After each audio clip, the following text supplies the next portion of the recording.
पूरा का पूरा बायो सावर्स लॉ समझा, स्क्रैच से समझा। और इस वीडियो में मैंने फिर बोल रहा हूँ, जिसने कुछ भी नहीं पढ़ा, हम याद करो स्क्रैच से बिल्कुल 10वीं के टॉपिक को उठाते हुए लेते चलते हम ऐसे advance question bio showers law तक पहुंचे और मैंने आपको क्वेश्चन भी दिखाए। हेलो कैसे हो? सभी का स्वागत है अफसर सीरीज में। और आज हम लेके आए बेटा क्लास 12th फिजिक्स का chapter number 4 moving charges and magnetism. जी हाँ, हम चैप्टर नंबर 1, चैप्टर 2, चैप्टर 3 ये सब देख चुके हैं, हो चुका है। अगर आपने नहीं देखा तो जाओ और देख के आओ। और अब हम एंटर करने वाले हैं मैग्नेटिज्म में। जी हाँ, और आज हम लेके आए मैग्नेटिज्म का पहला वीडियो, जिसमें हम डिस्कस करेंगे कुछ बेसिक चीज़ें और साथ के साथ समझेंगे कि क्या था बायो और सावर्स का लॉ। यानी हम देखेंगे magnetic field due to straight current carrying conductor. जी हाँ, इसमें इनफाइनाइट कंडक्टर आई नो हमारे सिलेबस में है, उसको भी देखेंगे, स्ट्रेट करंट कैरिंग कंडक्टर भी देखेंगे, और बेसिकली बायो सावर्स का जो लॉ था उसको हम देखेंगे। तुम्हारी लैंग्वेज में बोलूँ तो बायोट और सावर्ट लॉ, ठीक है ना, बायो सावर्स बोलेंगे, बायो सावर्स लॉ। तो इसको देखते हैं बेटा। और सभी का स्वागत कर रहा हूं मैं फिजिक्स टिप्स एंड ट्रिक्स पे, और मेरा नाम तो आप जानते ही हैं। जी हाँ, मेरा नाम है वरुण।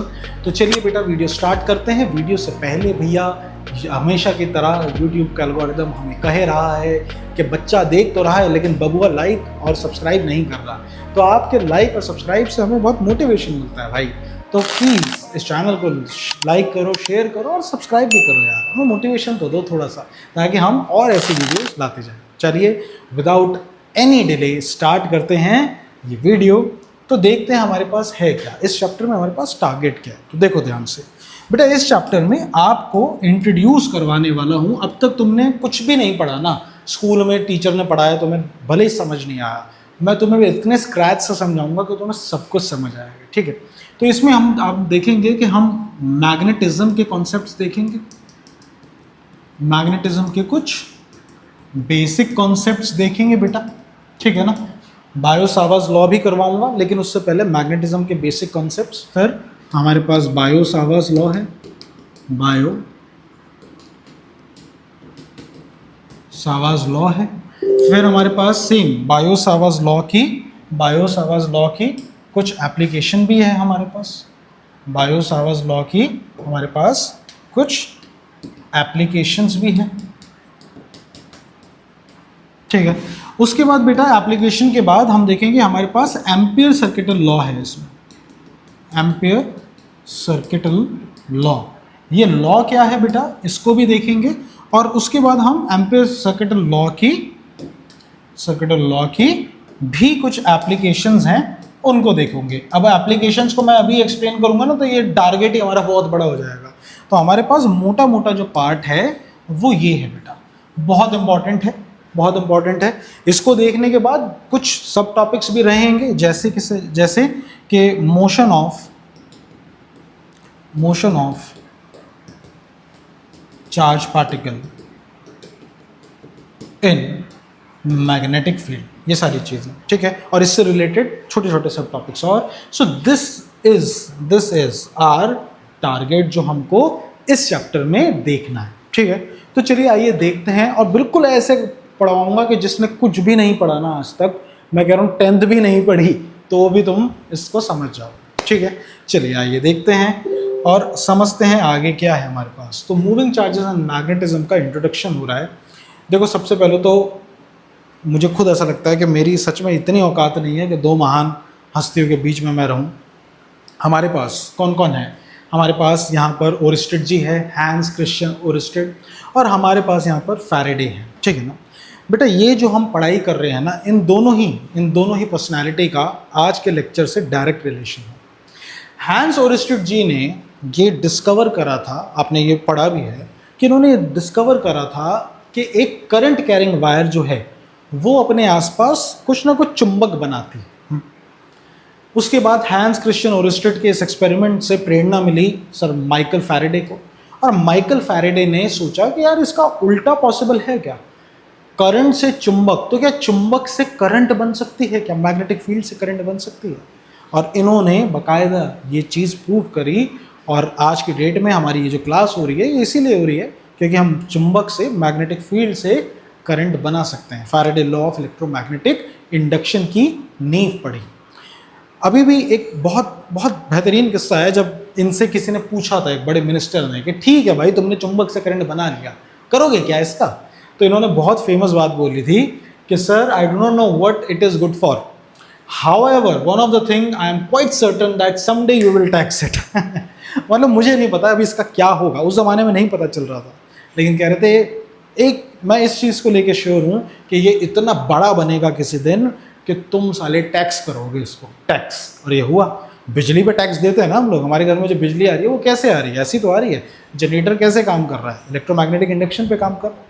तो इन्हीं दोनों महान हस्तियों का बिना इंट्रोडक्शन दिए इस चैप्टर को डायरेक्ट स्टार्ट करवाना मुझे अजीब लगता है। तो आई होप कि ये तुम्हें समझ आया हो। माइकल फैराडे जी की बात डिटेल में हम करेंगे जब हम नेक्स्ट चैप्टर EMI पे पहुंचेंगे।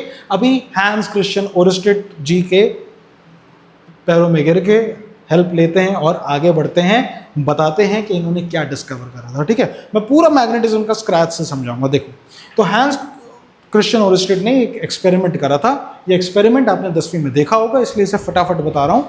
इन्होंने बेटा एक सर्किट बनाया और इस सर्किट में एक बैटरी लगाई। इन्होंने देखा कि जैसे ही इस बैटरी का की इन्होंने क्लोज करा, देखो ये क्लोज करा, तो बगल में जो इन्होंने कंपस रखा था यहाँ, वो कंपस जो था वो डिफ्लेक्ट कर गया। पहले डिफ्लेक्ट नहीं, पहले देखो सीधा रखा हुआ है, लेकिन जैसे ही बैटरी का ये करा तो ये बैटरी जैसे ही यहाँ पे करंट घूमा तो ये टक करके डिस्प्लेस कर गया, मतलब ये घूम गया। इन्होंने क्या करा, बैटरी को उल्टा कर दिया, पहले प्लस लेफ्ट में माइनस यहाँ, तो अब प्लस यहाँ माइनस यहाँ, और जैसे स्विच क्लोज करा तो अब ये उल्टा डिफ्लेक्ट हो गया। तो इन्होंने ये देखा कि भाई कुछ ना कुछ यहाँ पर ऐसा चुंबक बन रहा है जो इस मैग्नेटिक कंपस को डिस्प्लेस कर रहा है। अब चुंबक को कौन डिस्प्लेस कर सकता है? चुंबक ही कर सकती है। कुर्सी वुर्सी के नीचे भी उन्होंने चेक कर लिया, कोई चुंबक नहीं, कोई हवा नहीं चल रही। तो इसका मतलब एक current carrying conductor magnetic field बनाता है, ये इन्होंने बताया। क्या बताया इन्होंने? Current carrying conductor will produce magnetic field, जो इन्होंने बताया। ठीक है ना? मान लीजिए करंट कैरिंग कंडक्टर है, तो ये अपने चारों ओर एक मैग्नेटिक फील्ड बनाएगा। ये अपने चारों ओर एक मैग्नेटिक फील्ड बनाएगा। ठीक है ना?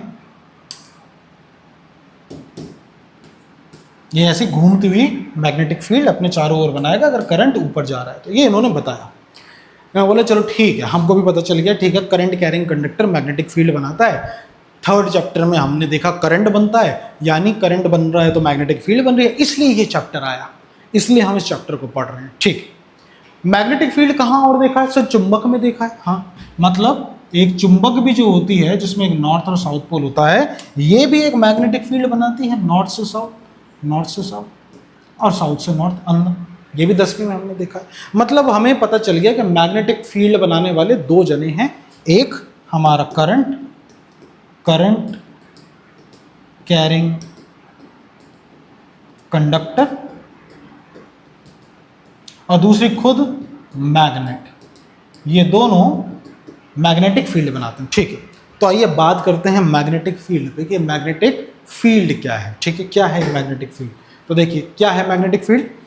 मैग्नेटिक फील्ड को कैसे डिफाइन करा जाएगा? अगर आपने चैप्टर 1 पढ़ा है और इलेक्ट्रिकल फील्ड पढ़ी है तो आप मैग्नेटिक फील्ड को भी वैसे डिफाइन कर दो। इलेक्ट्रिकल फील्ड क्या था? इलेक्ट्रिकल फील्ड था sir, it is the area around a charge. ये चार्ज के चारों ओर का वो एरिया है जहां पर एक टेस्ट चार्ज कुछ एक फोर्स, इलेक्ट्रिकल फोर्स एक्सपीरियंस करता है। ये तो था इलेक्ट्रिकल फील्ड। तो मैग्नेटिक फील्ड भी क्या होगा?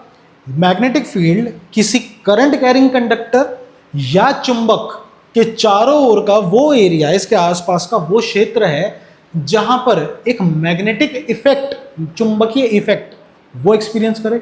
सर वहां यहां ये नहीं लिखेंगे कि एक चार्ज एक्सपीरियंस करे, नहीं, जरूरी नहीं है। अबे लोहा रख दो, वो अट्रैक्ट हो जाएगा। तो मैग्नेटिक इफेक्ट तो लोहा भी झेल रहा है ना। हेंस इसकी डेफिनेशन देखिए, मैग्नेटिक फील्ड की definition, it is the space around surrounding of a magnet or a current carrying conductor in which the magnetic influence of a moving charge can be experienced। यहाँ पर moving charge लिख दिया, लेकिन जरूरी नहीं है कि चार्ज लिखो, जरूरी नहीं है। It's called magnetic field। I hope magnetic field आपको समझ आया हो। अब मैग्नेटिक फील्ड के बारे में 2-4 पॉइंट्स और है, उसको देख लेते हैं। क्या सर बेसिक बात है, सिंबल बताओ सर इसका, सिंबल। तो बेटा इसको हम कैपिटल बी से डिनोट करते हैं, मैग्नेटिक फील्ड कैपिटल बी से डिनोट होती है। ठीक है सर, कैसी क्वांटिटी है? It is a vector quantity. ये बेटा वेक्टर क्वांटिटी है। इसकी यूनिट क्या होगी सर? इसकी एसआई यूनिट टेस्ला होती है और इसकी सीजीएस में यूनिट गॉस भी होती है बेटा। ठीक है, गॉस छोटा होता है तो याद रखो 1 टेस्ला इज 10⁴ गॉस, ये होता है बेटा। ठीक है, तो आई होप आपको मैग्नेटिक फील्ड का आइडिया पता चला हो कि क्या है मैग्नेटिक फील्ड।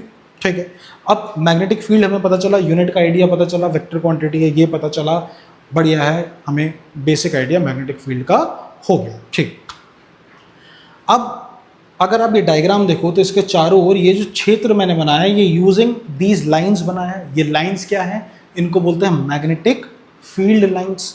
तो अगर मैग्नेटिक फील्ड पढ़ लिया तो magnetic field around a magnet और अ कंडक्टर, इसको भी देख लेते हैं। तो हमने देखा कि अगर एक कंडक्टर है जिसमें आई करंट जा रहा है तो इसमें जो मैग्नेटिक फील्ड बनेगी वो कुछ ऐसे बनेगी बेटा, देखिए ऐसे बनेगी, ऐसे बनेगी, और एक ऐसे घूमेगी, ये ऐसे घूमेगी। ठीक है, मतलब अगर आप इसको यहाँ से देख रहे हो, ऊपर से देख रहे हो, तो ऊपर से आपको ये कैसे घूमती हुई दिखाई दे रही है? ऐसे ऐसे, आपको जैसे ऐसे दिख रही है। ये कैसा है? ये कैसा है? कैसा है? ये तो एंटी क्लॉकवाइज है, एंटी क्लॉकवाइज। मतलब अगर मैं ऊपर से देख रहा हूँ तो मुझको ये ऐसे दिखाई देगी, एंटी क्लॉकवाइज।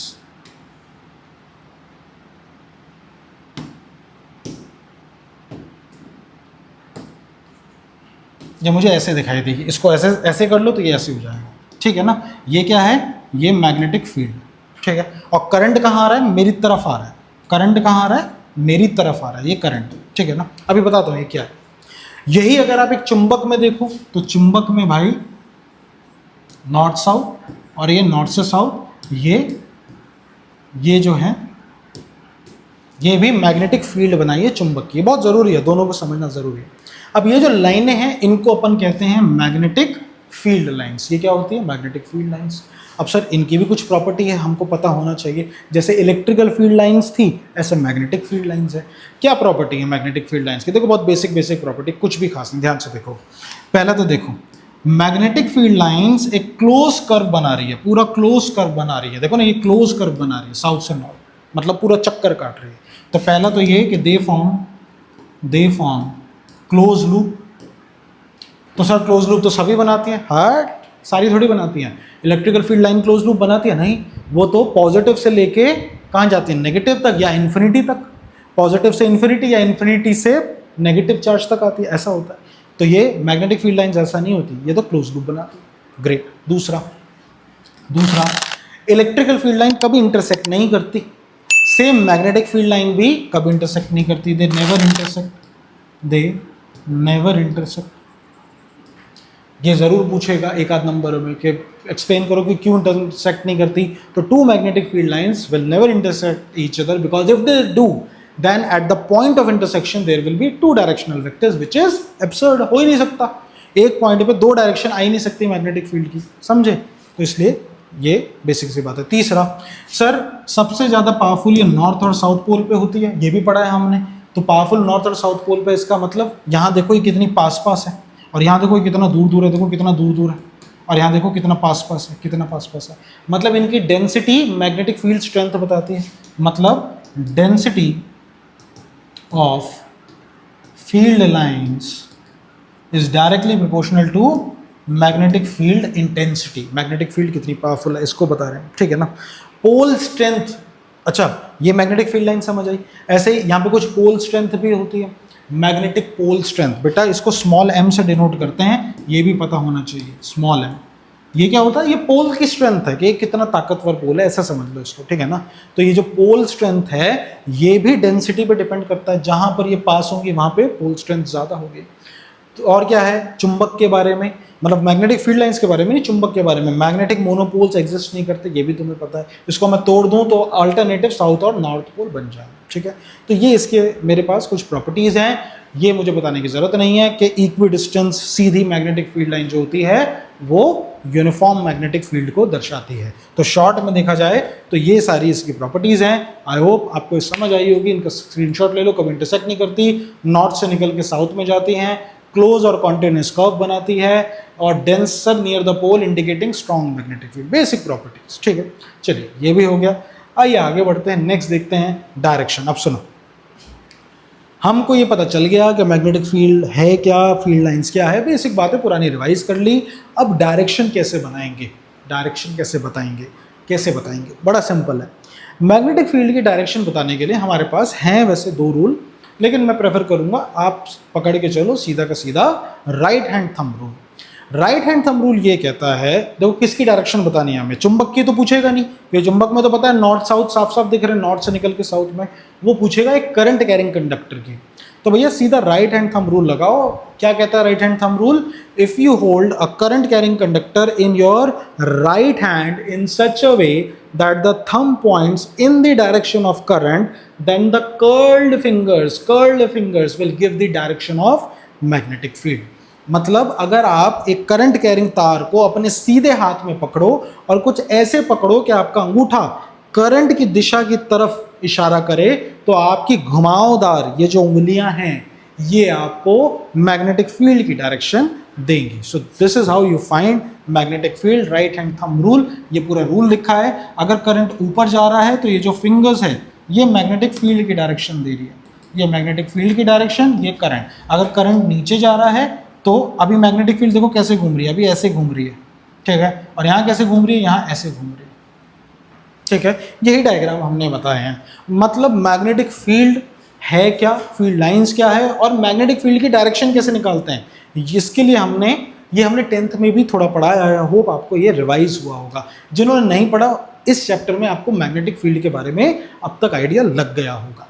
आगे देखिए, और अकेला ये रूल नहीं है, हमारे पास मैक्सवेल का राइट हैंड कॉर्कस्क्रू रूल भी है। कतई वाहियात रूल है, मैं नहीं बोलूँगा आप इससे करो, क्योंकि इसमें बच्चों को बहुत दिक्कत होती है। देखो, अगर जीवन में कभी पेचकस स्क्रू ड्राइवर यूज़ करा है, स्क्रू ड्राइवर पता है ना क्या होता है? अगर मान लो ये स्क्रू है, मान लो ये कोई स्क्रू है, ठीक है, अब तुम इस पे पेचकस रख के चलाओ। अगर स्क्रू नहीं पता तो भाई जीवन में ढक्कन तो खोले ही होंगे तुमने, ढक्कन तो खोले ही होंगे। अब तुम कैसे करते हो? मान लो तुम ढक्कन को क्लॉकवाइज घुमा रहे हो, क्लॉकवाइज, तो ढक्कन क्या होता है? अंदर की तरफ जाता है, अंदर नीचे जाता है। अगर आप ढक्कन को यहाँ क्लॉकवाइज घुमाओ, क्लॉकवाइज, तो बोतल टाइट होती है ना, मतलब ढक्कन नीचे जाएगा, नीचे जाएगा। सेम स्क्रू का है। अगर तुम इसको क्लॉकवाइज घुमाओ, ऐसे घुमाओ, ऐसे घुमाओ स्क्रू को क्लॉकवाइज, तो स्क्रू टाइट होगा, टाइट होगा, और कहाँ जाएगा? अंदर की तरफ घुसता चला जाएगा। तो जो राइट हैंड स्क्रू रूल है, कॉर्क स्क्रू रूल है, वो यही बताता है कि अगर आप करंट की डायरेक्शन में अगर आप स्क्रू को घुमाओ, या करंट की डायरेक्शन में अगर आप बोतल को बंद करो, तो डायरेक्शन ऑफ ढक्कन या डायरेक्शन ऑफ स्क्रू आपको मैग्नेटिक फील्ड दे देगी, आपको मैग्नेटिक फील्ड दे देगी। वही बताता है। If a right handed cork screw is rotated such that it tip moves in the direction of flow of current, जैसे मैंने बताया, करंट या तो ऐसे घूमेगा, क्लॉकवाइज घूमेगा, anti clockwise, then the rotation of the head of the screw gives the direction of magnetic field. अब इसमें बच्चों को दिक्कत ये होती है, क्योंकि भैया पहले तुम्हें ये देखना है कि स्क्रू कैसे घूम रहा है, फिर तुम्हें याद करना है कि ऐसे घूमते हैं तो ढक्कन या स्क्रू टाइट हो रहा है तो वो नीचे जाएगा। ये डुअल स्टेप की वजह से ये रूल थोड़ा सा बेकार हो जाता है। मैं इस रूल का एक बढ़िया अल्टरनेटिव आपको दूंगा। तो अभी आपको ये समझ आ गया कि मैक्सवेल के क्या हमारे पास रूल क्या है, ठीक है। तो अब तक हमने सारा बेसिक कर लिया, रिवाइज हो गया, दिमाग में घुस गया अच्छे से, कोई दिक्कत नहीं है मैग्नेटिक फील्ड समझने में, ठीक है। आइए देखते हैं नेक्स्ट क्या, कि मैग्नेटिक फील्ड का मैग्नीट्यूड क्या है, वो क्या होगा, ठीक है। अच्छा, आगे बढ़ने से पहले एक बार डॉट एंड क्रॉस एक आध प्रैक्टिस और कर लेते हैं। देखो, dot and cross sign convention भी समझो। सुनो, डॉट एंड क्रॉस क्या है? फर्ज करो यहाँ पे कुछ करंट है जो ऐसे जा रहा है, ऐसे, समझ गए। अब जब पहले करंट छोड़ो, पहले तुम्हें मैं डायरेक्शन ही समझाता हूँ, ध्यान से देखो। फर्ज करो तुम्हारे हाथ में एक तीर है, तीर। अब ये तीर मैंने लिया और तुम्हारी तरफ तान के छोड़ दिया, तो ये तीर ऐसे आता दिखाई देगा तुम्हें। तो तुम्हें इस तीर का फ्रंट पोर्शन दिखेगा, फ्रंट। तो फ्रंट में तुम्हें क्या दिखेगा, तुम्हें एक डॉट दिखेगा, फ्रंट में तीर का डॉट दिखता है ना, तो तुम्हें तीर का डॉट दिखेगा। लेकिन यही अगर तुमने मेरी तरफ तीर छोड़ के चला दिया तो तुम्हें ऐसे तीर मेरी तरफ आएगा, लेकिन तुम्हें क्या दिखेगा, तीर का पिछवाड़ा, है ना, बैक पोर्शन ऑफ द तीर। तो बैक पोर्शन में तुम्हें क्या ऐसा दिखेगा, मतलब तुम्हें बैक में क्रॉस दिखेगा। क्या दिखेगा, क्रॉस एंड डॉट। तो ये आपको पता होना चाहिए कि जिस भी डायरेक्शन में मैग्नेटिक फील्ड है ना, तुम उस डायरेक्शन में तीर चला दिया करो, तुम्हें पता चल जाएगा कि डॉट लिखना है या क्रॉस। तुम बस ये याद रखो, अगर डॉट है तो मतलब अगर फ्रंट पोर्शन दिख रहा है तो डॉट, बैक पोर्शन दिख रहा है तो क्रॉस। जैसे एग्जांपल मैंने बोला कि करंट जो है मैं करंट के लिए बना रहा हूँ और करंट इसके अंदर मान लो ऐसा क्रॉस है, क्रॉस। तो क्रॉस मतलब सोचो, क्रॉस तुम्हें कब दिखेगा, जब तुमने तीर अंदर मारा होगा। मैंने करंट ही बनाया और पूछा करंट की डायरेक्शन बताओ, तो करंट के लिए मैंने क्रॉस बना दिया। तो क्रॉस कब दिखेगा, जब तुमने तीर अंदर मारा होगा, है ना। यानी करंट कहाँ जा रहा है, करंट ऐसे अंदर जा रहा है, तो करंट ऐसे अंदर जा रहा होगा। यहाँ पे current is going inside, current अंदर जा रहा है, समझे। डॉट क्रॉस साइन कन्वेंशन समझे। चलो फटाफट मुझे डायरेक्शन बताओ मैग्नेटिक फील्ड की, फटाफट। जैसे मान लो ये तार है, इसमें करंट ऐसे जा रहा है, इसमें करंट ऐसे जा रहा है, ये करंट ऐसे दिख रहा है और यहाँ करंट ऐसे दिख रहा है, ठीक है। बताओ क्या होगा। यहाँ देखो, मैंने कहाँ पूछा, मुझे इन पॉइंट्स पे बता दो, मुझे इसके लिए यहाँ बता दो, इसके लिए यहाँ बता दो, इसके लिए चारों ओर बता दो। कैसे करेंगे, देखो राइट हैंड थंब रूल का यूज़ करो। अंगूठे को रखो करंट की दिशा में, ये रख दिया, तो कर्ल्ड फिंगर्स कैसे जा रही है, अंदर की तरफ, अंदर, और यहाँ से घूम के बाहर। लेकिन यहाँ तो अंदर जा रही है, तो मैग्नेटिक फील्ड यहाँ से अंदर जा रही होगी, तो तीर को अंदर, यानी यहाँ पे मैग्नेटिक फील्ड के लिए क्रॉस मिलेगा। यहाँ देखो करंट कैसे जा रहा है, करंट ऐसे जा रहा है, तो उंगलियाँ ऐसे टप टप टप, यानी मैग्नेटिक फील्ड के लिए यहाँ क्रॉस मिलेगा, समझे। यहाँ करंट कैसा आ रहा है, बाहर आता हुआ, बाहर। करंट के लिए क्या है, डॉट, तो करंट बाहर आ रहा है, मतलब करंट ऐसा आ रहा है, ऐसा, तो चारों ओर कैसा, ऐसा घूमेगा, यानी मैग्नेटिक फील्ड ऐसे मिलेगी। यहाँ देखो करंट कैसा है, अंदर मारा है तुमने क्रॉस, तो करंट ऐसा जा रहा है, यानी क्लॉकवाइज, यहाँ मैग्नेटिक फील्ड क्लॉकवाइज दिखेगी, ठीक। तो दिस इज हाउ आप डायरेक्शन बना सकते हैं, ठीक है। अब जहाँ तक सीधी तार होती है वो उसके लिए तो बन जाती है, लेकिन जैसे ही हमारे पास कर्व्ड आ जाता है, वहाँ हम क्या करें, ध्यान से देखो। जैसे ये फिगर देखो, यहाँ पे मान लो करंट ऐसे चल रहा है, ठीक है, मान लो ऐसे चल रहा है करंट, ये करंट की डायरेक्शन। मैंने पूछा कि मैग्नेटिक फील्ड बताओ, ठीक है। आपने पूछा कहाँ बताएं सर, मैंने बोला इसके अंदर बता दो, यहाँ बता दो, इस पॉइंट पे बता दो और इस पॉइंट पे बता दो, कैसी होगी। तो आपने क्या करा, ऐसे अंगूठा रखा करंट की डायरेक्शन में, यहाँ पे अंदर और यहाँ से बाहर, तो यहाँ से बाहर आ रहा है तो यहाँ पे आपको डॉट मिलेगा, यहाँ पे आपको डॉट मिलेगी मैग्नेटिक फील्ड, और यहाँ आपको क्रॉस मिलेगी, ठीक है ना, अंदर बाहर, ठीक है, कोई दिक्कत नहीं। तो स्ट्रेट वायर तक तो कोई दिक्कत नहीं थी, लेकिन जैसे ही ऐसे गोल तारे आ जाते हैं, कर्व्ड वायर आ जाती है, देखो उसमें क्या, उसके लिए जुगाड़ क्या है। मान लो करंट ऐसे चल रहा है,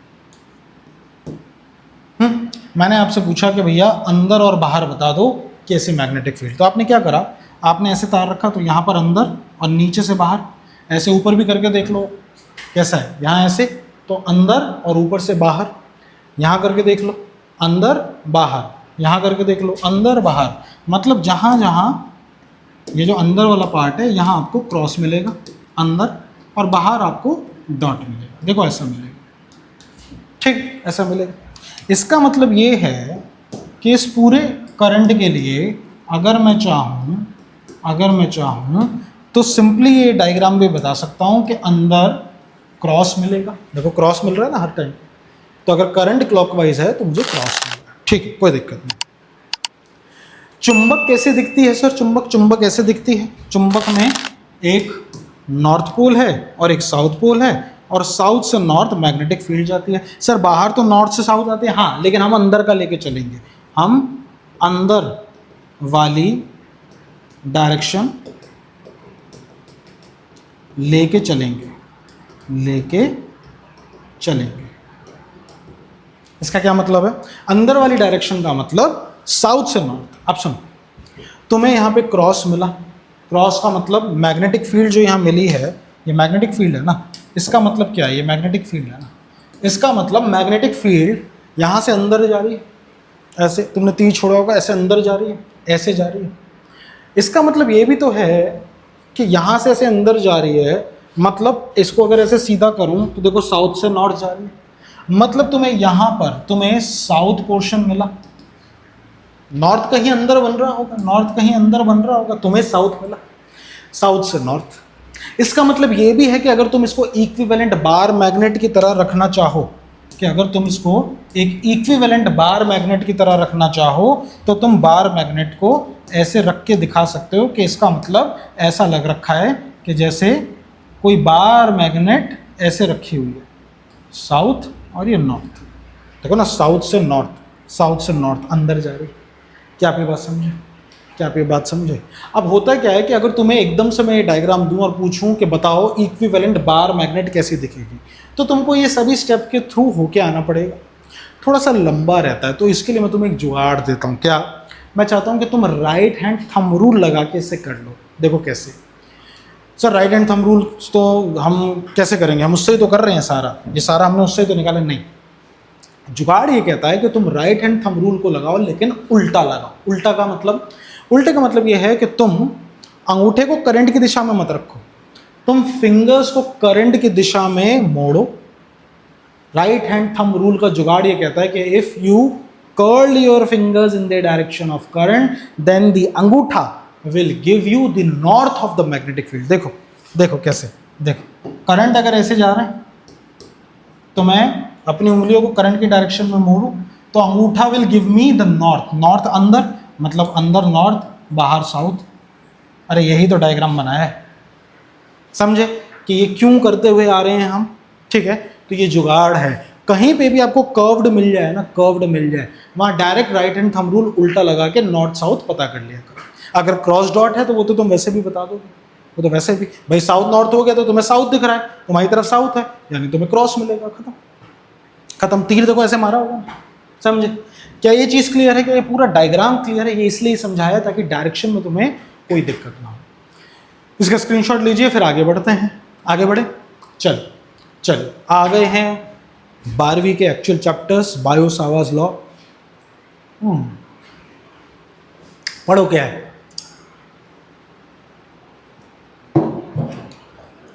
क्या है बायो सावार्ज लॉ?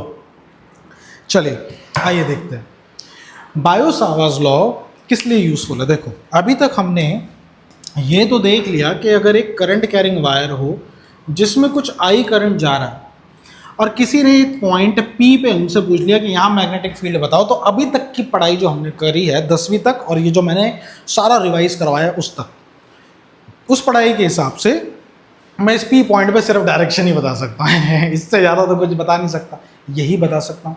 तो मैं डायरेक्शन बता दूंगा कि डायरेक्शन इसके अंदर की तरफ होगी, यानी मैग्नेटिक फील्ड बी जो होगी वो मेरे को क्रॉस मिल जाएगी, लेकिन इससे ज़्यादा मैं कुछ अभी बता नहीं सकता।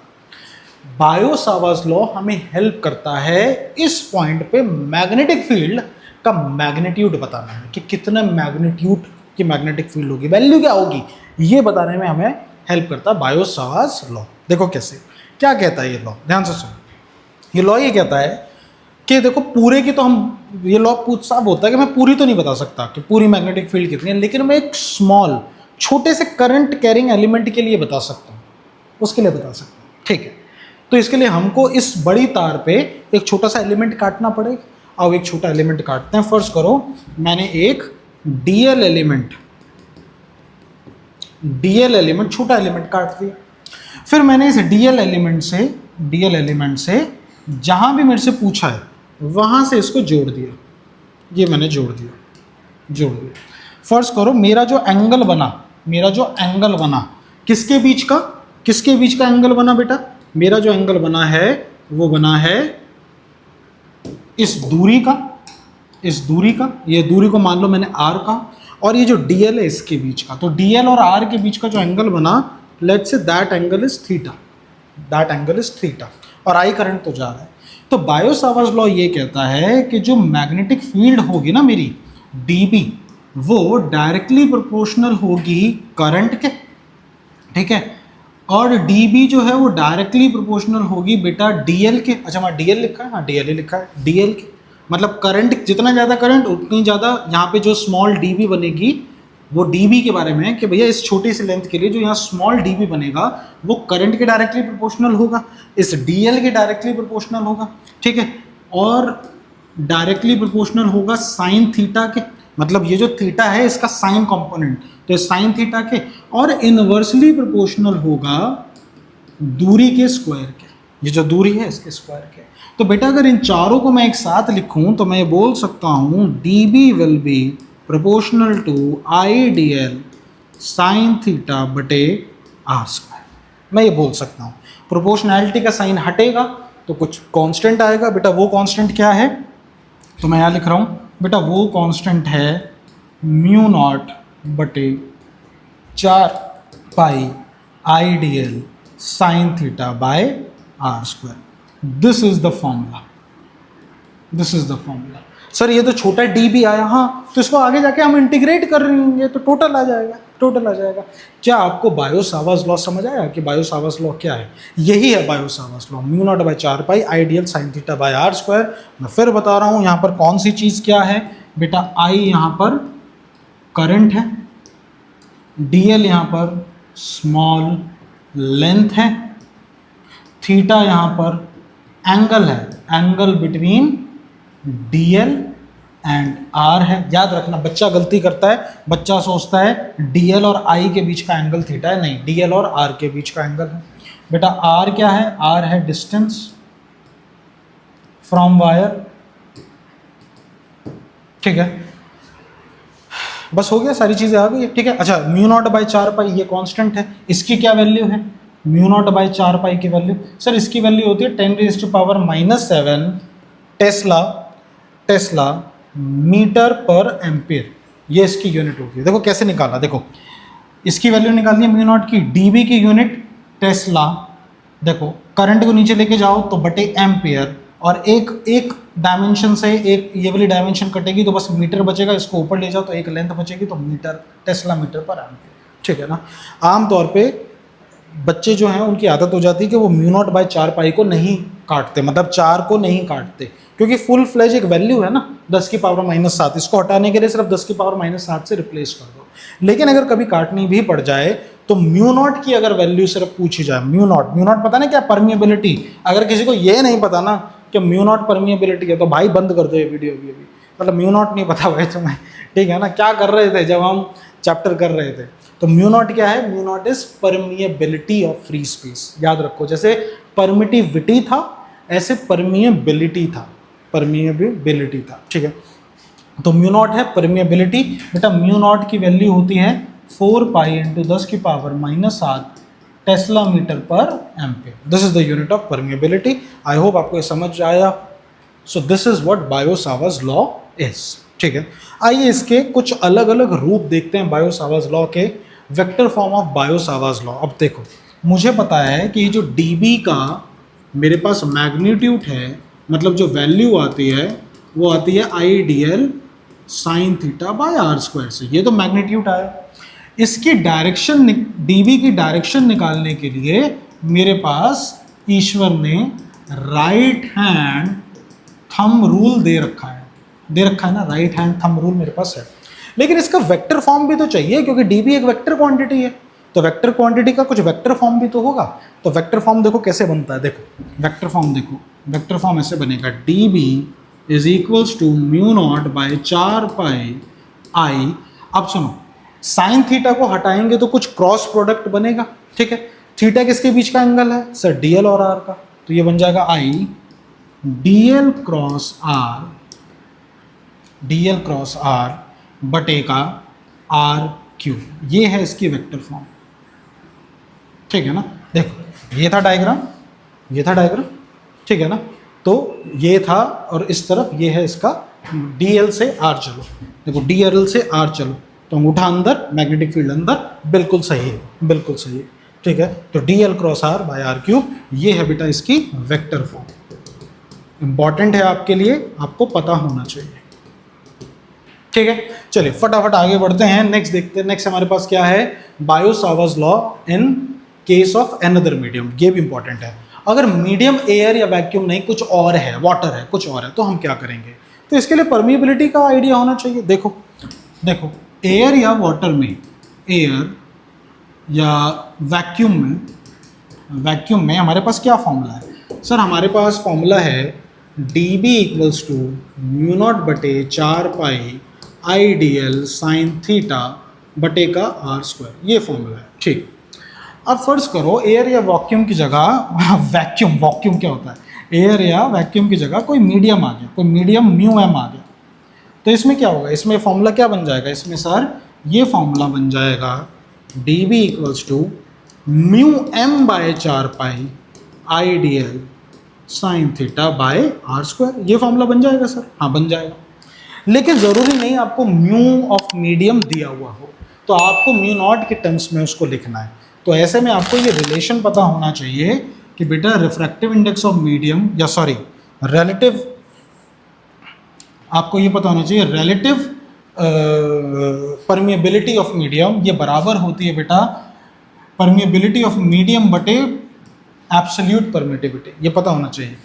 ठीक है, मैं फिर से लिख रहा हूँ, ये है परमिएबिलिटी ऑफ मीडियम बटे एब्सोल्यूट परमिएबिलिटी, इसके बराबर होती है, पता होना चाहिए। जैसे परमिटिविटी था ना, रिलेटिव परमिटिविटी भी क्या होती है? परमिटिविटी ऑफ मीडियम बटे एब्सोल्यूट परमिटिविटी, बस वही। तो ऐसे में मैं बोल सकता हूँ कि म्यू एम बराबर है mu r times mu naught. हाँ सर बोल सकते हो।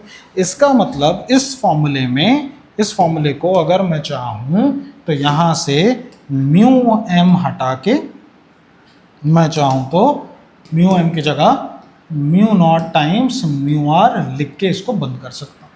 तो ये दोनों फॉर्मूले पर अगर कोई मीडियम आ जाए तो आपके लिए वाजिब है, वैलिड है। ठीक है, तो bio-Savart's law in case of another medium, I hope आपको समझ आया। अब आपने देखा होगा कि आपको परमिएबिलिटी भी आया और परमिटिविटी भी आया। तो परमिएबिलिटी और स्पीड ऑफ लाइट में कुछ रिलेशन इस्टेब्लिश करते हैं, आपको बहुत अद्भुत चीज़ देखने को मिलेगी। देखो क्या है, देखो c क्या है? Speed of light in vacuum या इन स्पेस। ये क्या है? ये है परमिएबिलिटी, म्यू नॉट परमिएबिलिटी, और एप्सिलॉन नॉट क्या है? परमिटिविटी।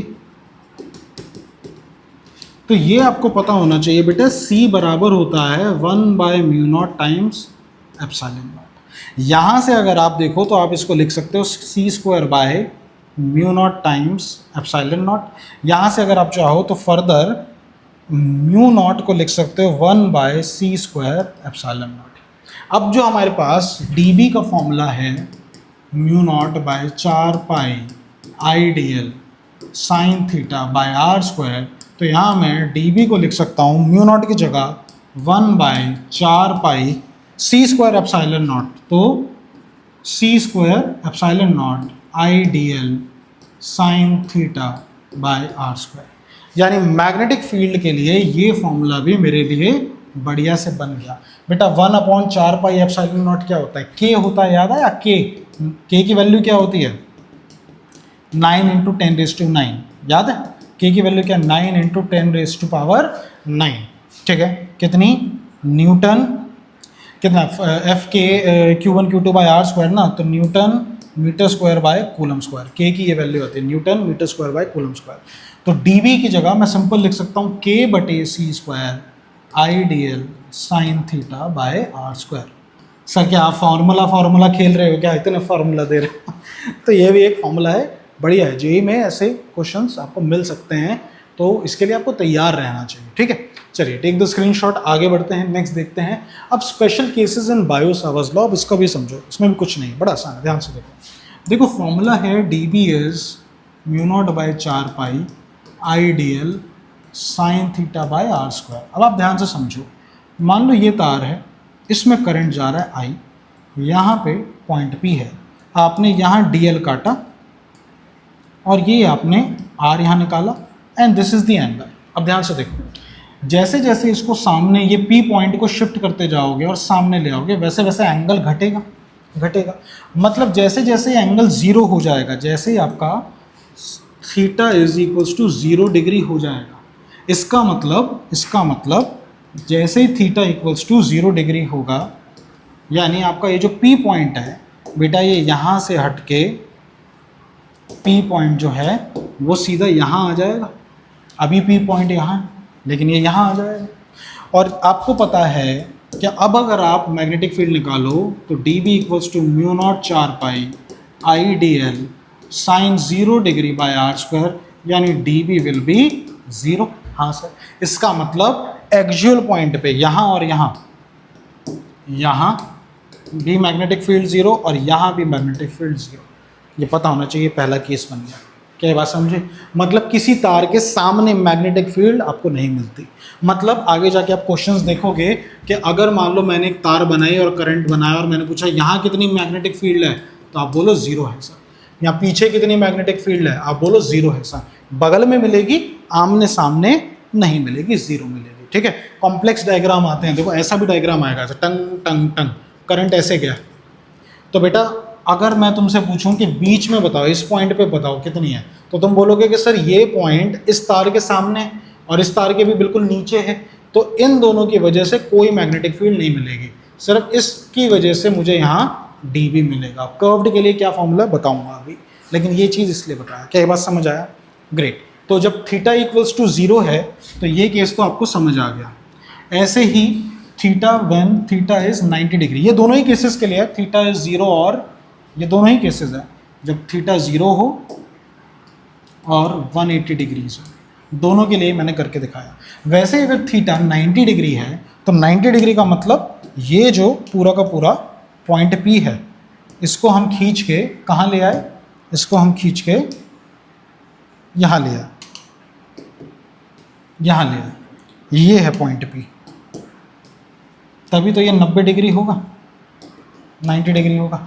इस केस में बेटा dB कितना आएगा, dB आएगा म्यू नॉट बटे 4 pi I D L sine 90 बटे आर स्क्वायर, यानी dB will be mu not बटे 4 pi I D L by are square.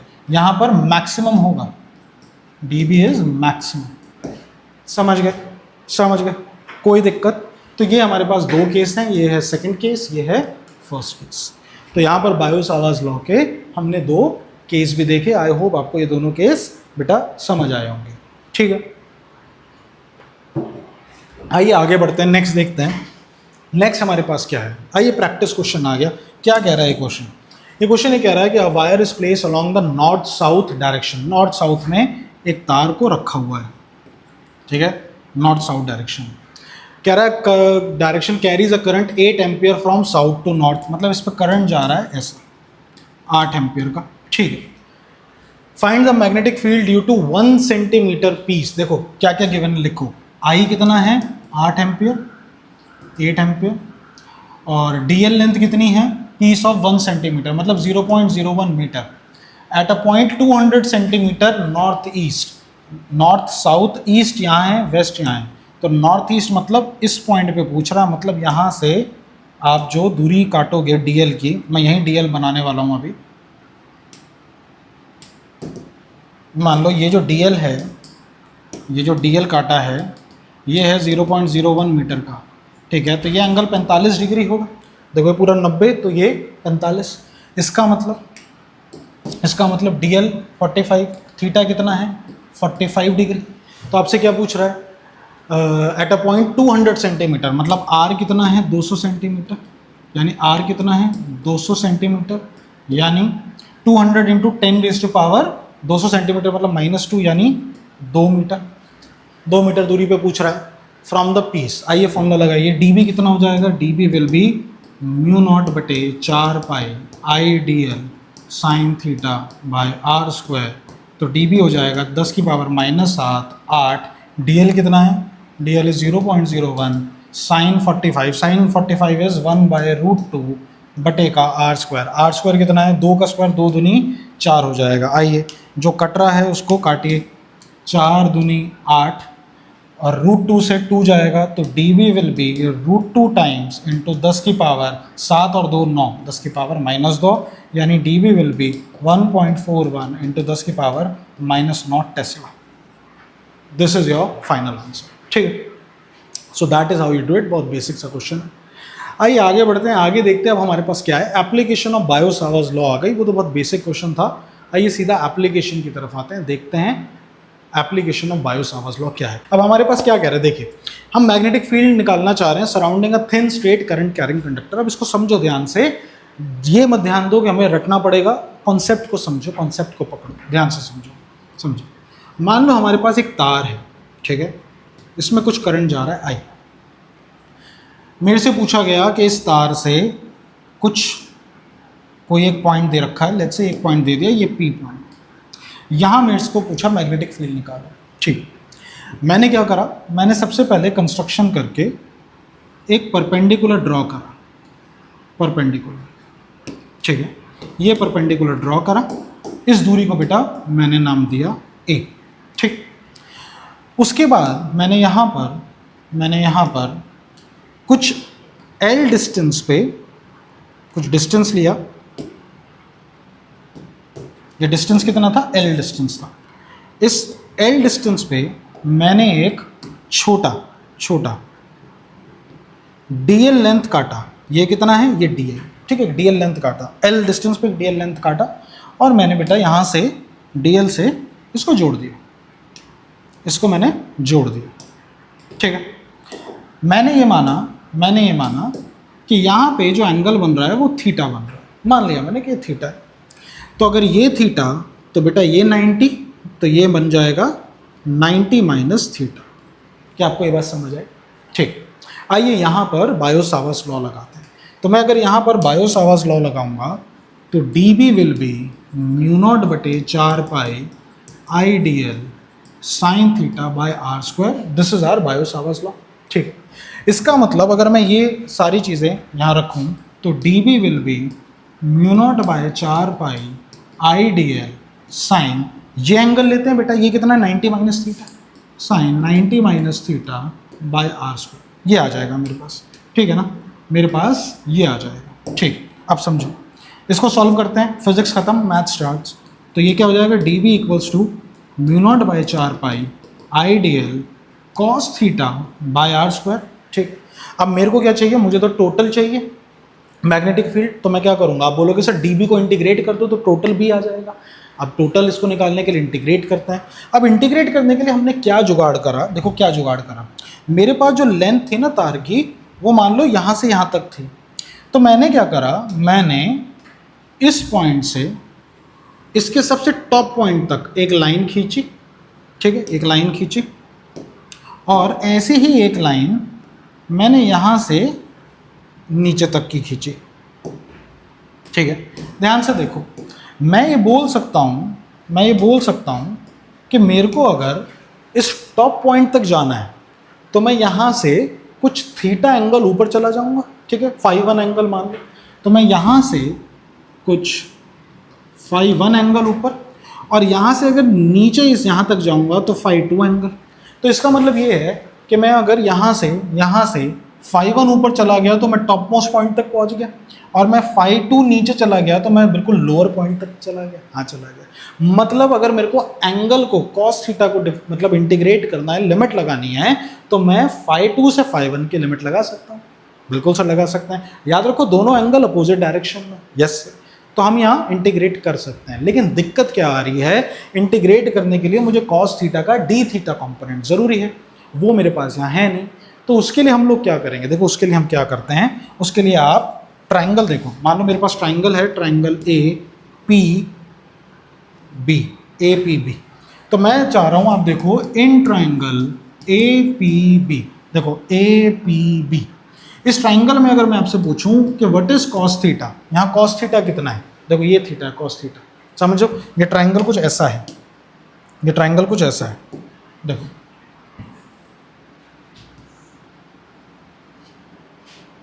अगर आपको दिक्कत हो रही है तो मैं यहाँ पर बना भी देता हूँ। ये ट्राइंगल कुछ ऐसा है।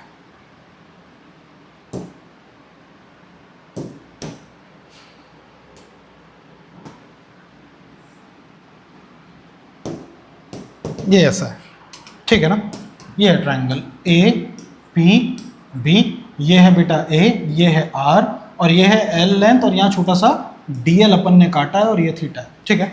अगर मैं आपसे पूछूँ, सॉरी थीटा ये नहीं है, थीटा हमने ये दिया, ये थीटा है इस ट्राइंगल। तो अगर आप इस ट्राइंगल में देखो और मैं आपसे पूछूं व्हाट इज कॉस थीटा, तो आप बोलोगे cos theta is base upon hypotenuse यानी ए बाय आर, यानी आर हो जाएगा ए अपॉन कॉस थीटा, ठीक है, ग्रेट सर, इसको याद रखना।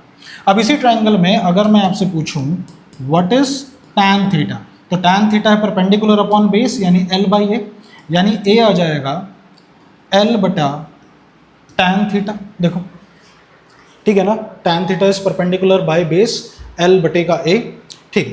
तो ए को नहीं, आप एल को निकालो, एल क्या आ जाएगा, एल क्या आ जाएगा सर, एल आ जाएगा, एल आ जाएगा ए टैन थीटा, सही। अब मैं चाहता हूँ कि हम एल को डिफ्रेंशिएट करें, जब डिफ्रेंशिएट करेंगे ये हो जाएगा D L by D theta, क्योंकि मैं थीटा के टर्म्स में कर रहा हूँ, तो ये हो जाएगा ए टैन थीटा का डिफ्रेंशिएशन होता है सीकेंड स्क्वायर थीटा, ठीक है। यहाँ से बेटा डी एल कितना आ जाएगा, डी एल आ जाएगा A second square theta dot D theta, this is your second point, ठीक है। अब मैं चाहता हूँ कि हम फर्स्ट सेकेंड को हमारे इस इक्वेशन में पुट कर दें, फर्स्ट को भी पुट करो, सेकेंड को भी पुट करो। तो जब पुट करोगे तो आपको मिलेगा बेटा d B equals to mu not बटे 4 पाई आई, डी एल की जगह मैं लिख सकता हूँ A second square theta D theta cos theta बटे आर स्क्वायर की जगह लिख सकता हूँ ए स्क्वायर बटे कॉस स्क्वायर थीटा। क्या आप ये बात समझें? अब देखिए कॉस स्क्वायर थीटा, इसको हम फर्दर क्या कर सकते हैं बेटा, 1 बाय कॉस स्क्वायर थीटा क्या बन जाएगा, सीकेंड स्क्वायर थीटा। देखो 1 बाय कॉस थीटा क्या होता है, 1 बाय कॉस सीकेंड होता है, तो ये भी हो जाएगा सीकेंड स्क्वायर थीटा, यानी मैं डी बी को फर्दर क्या लिख सकता हूँ, देखिए नेक्स्ट देखिए D B equals to mu not बटे 4 pi I A second square theta cos theta D theta upon नीचे क्या था A square by cos square theta, तो इसको मैं लिख सकता हूँ ए स्क्वायर, और बटे का कॉस स्क्वायर थीटा को मैं सीकेंड स्क्वायर थीटा लिख सकता हूँ। अब इसमें से जो जो कट रहा है उसको काटो, देखो यहाँ से ये गया, यहाँ से ये गया, बचा क्या, मुझे सिंपली मिला D B equals to mu not बटे 4 pi I by A cos theta D theta, ये मुझे मिला। अब मैं कॉस थीटा के साथ डी थीटा है, अब मैं इसे इंटीग्रेट कर सकता हूँ, तो आइए इसको करते हैं इंटीग्रेट, कहाँ से कहाँ तक, -5 से +5। -5 क्यों बोला, क्योंकि ये नेगेटिव में है, ये नेगेटिव में, -5 से +5।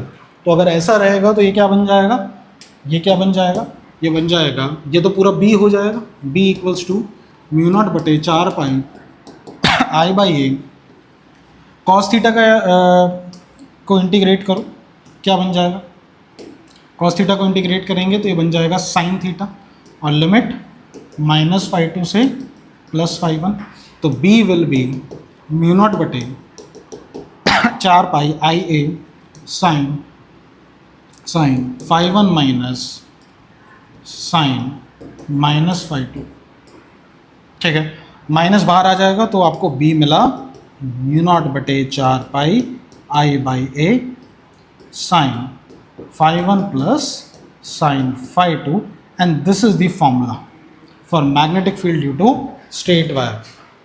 ठीक है मैम, आ गई हैं, ठीक है, ये समझ आया।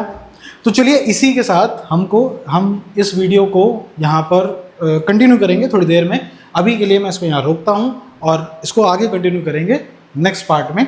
तो आई होप अभी तक आपको ये समझ आया होगा कि कैसे हमने magnetic field surrounding a thin straight current carrying conductor हमने करा। I hope this is clear. Take the screenshot.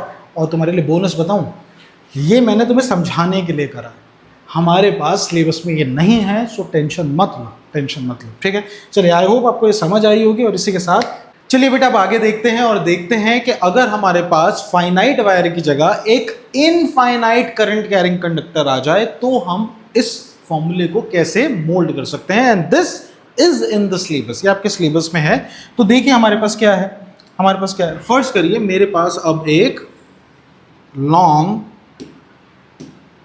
But infinite wire है। ये कहाँ तक जा रहा है बेटा, ये इन्फिनिटी तक जा रहा है, ऐसे समझिए ये इन्फिनिटी तक जा रहा है। This is an infinite wire, ये एक इनफाइनाइट वायर है मेरे पास, ठीक है। This is an infinite wire जिसमें जो करंट है वो आई है और ये बढ़िया इन्फिनिटी तक जा रहा है। और मेरे से यही पूछा है कि इस करंट कैरिंग वायर की वजह से at some distance, let's say this is the distance, at distance, हम ये डिस्टेंस क्या लेके चलते हैं, हम ये डिस्टेंस बेटा ए लेके चलते हैं। तो इस ए डिस्टेंस पे कोई भी एक पॉइंट उसने दे दिया और उसने पूछा कि इस पॉइंट पे बताइए इस वायर की वजह से कितनी मैग्नेटिक फील्ड होगी। अभी तक हमारे पास जो फाइनाइट लेंथ तक की वायर थी उसके लिए हमारे पास जो फॉर्मूला आता था बी फॉर फाइनाइट वायर, वो था बेटा म्यू नॉट बटे 4 pi I by A sine φ1 plus sine φ2। याद आया आपको? φ1 φ2 क्या हुआ करता था बेटा? What is φ1 and φ2?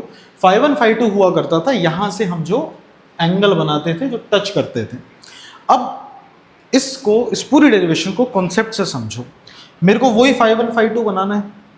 मैं क्या करूँगा? मैं यहाँ से वही एक यहाँ से लूँगा और इन्फिनिटी पे इसे टच करूँगा। अब तुम खुद सोचो, क्या मैं इसको ऐसे इन्फिनिटी पे टच कर पाऊंगा? नहीं ना।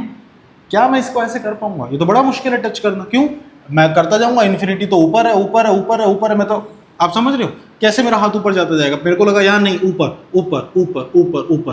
क्या तुम ये देख रहे हो कि जैसे जैसे मैं इन्फिनिटी की तरफ जा रहा हूँ ये जो एंगल है ये बड़ा होता जा रहा है, बड़ा होता जा रहा है।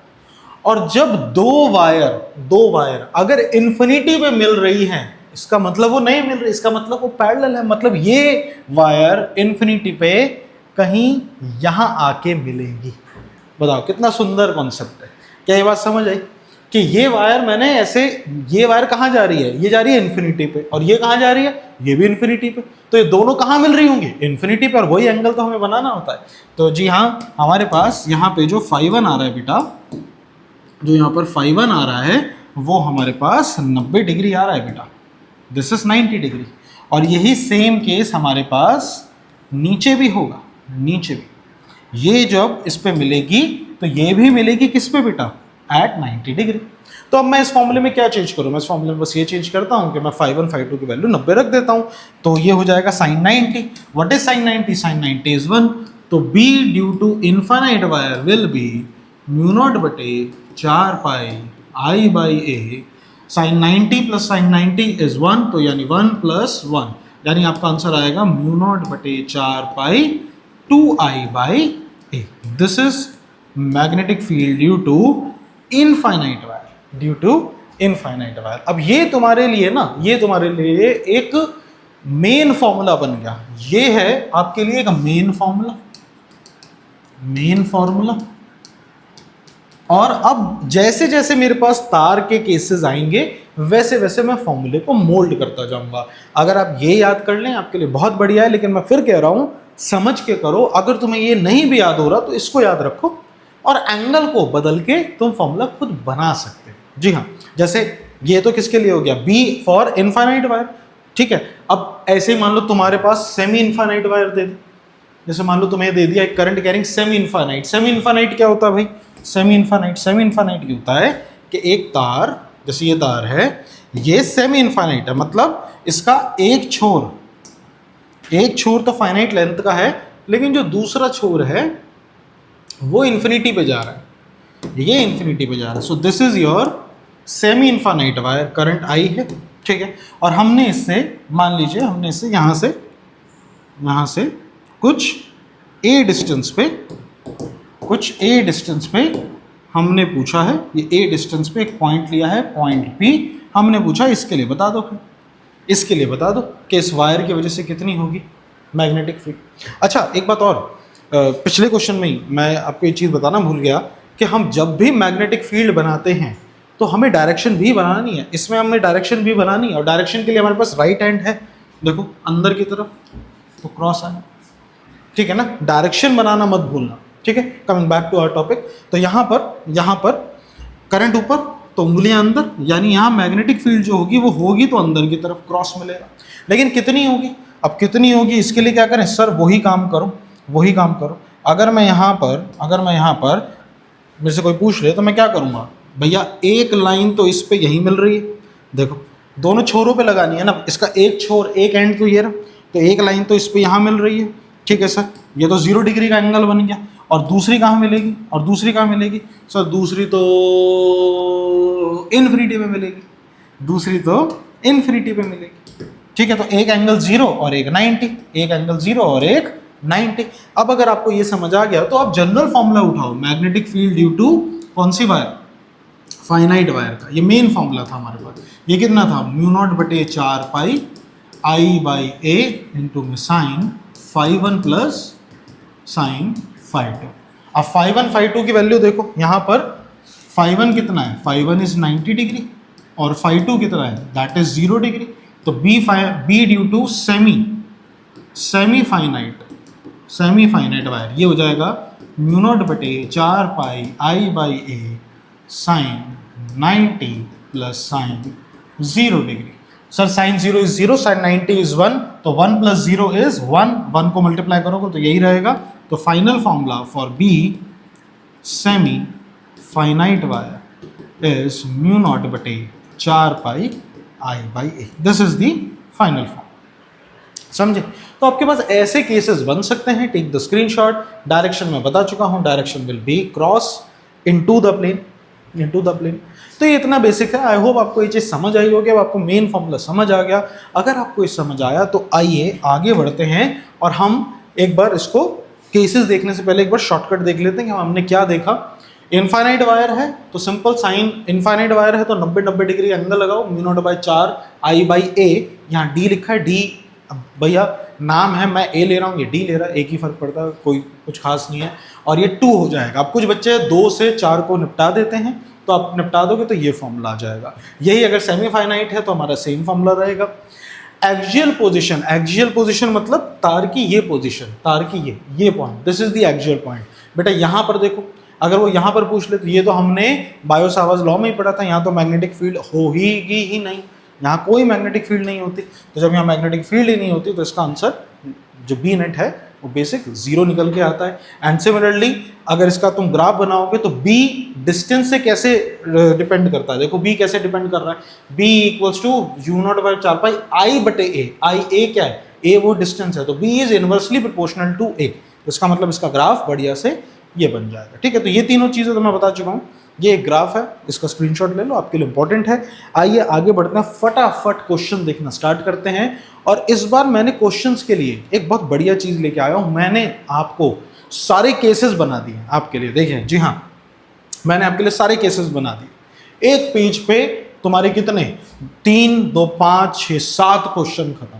एंड ट्रस्ट मी, ये पेज पूरा होते होते तुम कॉन्सेप्ट पकड़ जाओगे और तुम इजीली निकालना भी स्टार्ट करोगे। ठीक है, आओ देखो, एक एक करके ध्यान दो। देखो मैं कैसे आंसर तुम्हें बताता हूँ। देखो हमारे पास पहला सिनेरियो देखो, मान लो इसमें कुछ करंट आई जा रहा है, ये कुछ a डिस्टेंस है। यहाँ हमसे पूछिए इस वायर के लिए, एक फाइनाइट वायर है, ये कैसी वायर है हमारे पास, फाइनाइट वायर, ठीक है।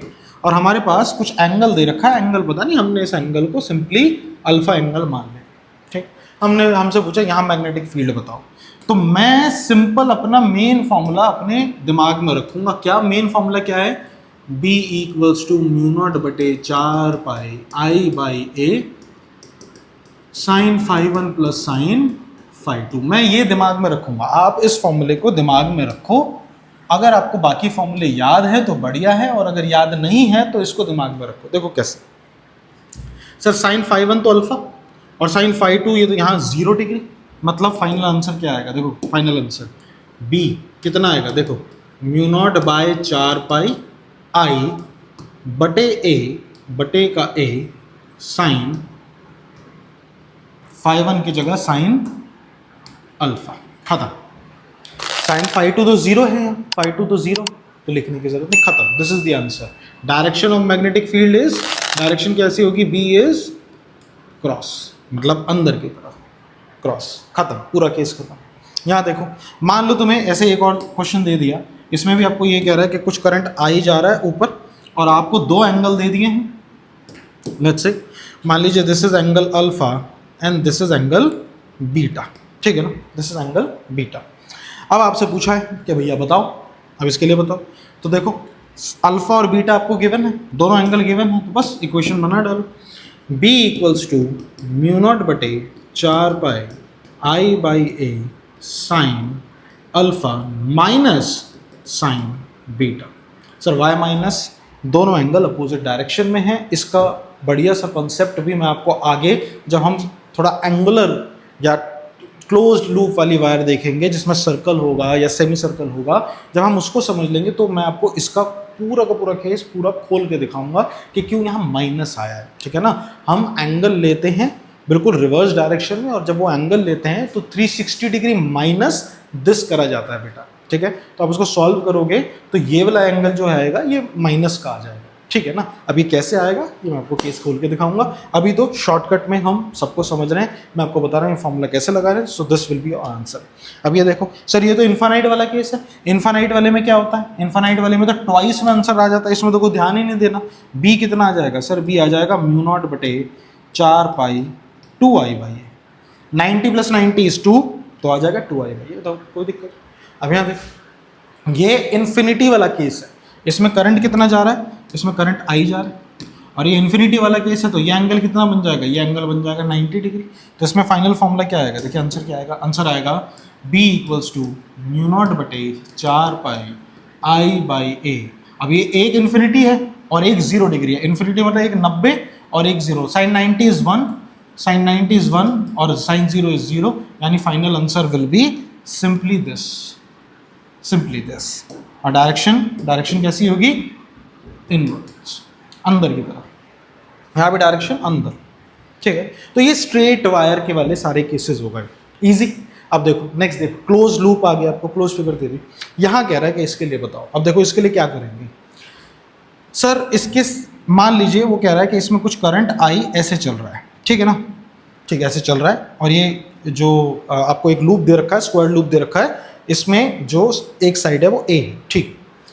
आपसे पूछ रहा है इसके सेंटर पे बता दो, कहाँ पूछ रहा है, इसके सेंटर पे, यहाँ बता दो इसके सेंटर पे कि यहाँ कितनी मैग्नेटिक फील्ड, ठीक है। अब सुनो, डायरेक्शन निकाल के देखो, इसकी वजह से अंदर, इसकी वजह से अंदर, इसकी वजह से अंदर, और इसकी वजह से भी अंदर, चारों की वजह से अंदर, मतलब जो इसकी वजह से आएगी, जो इसकी वजह से आएगी, जो इसकी वजह से आएगी और जो इसकी वजह से आएगी, चारों को ऐड करना पड़ेगा, ठीक।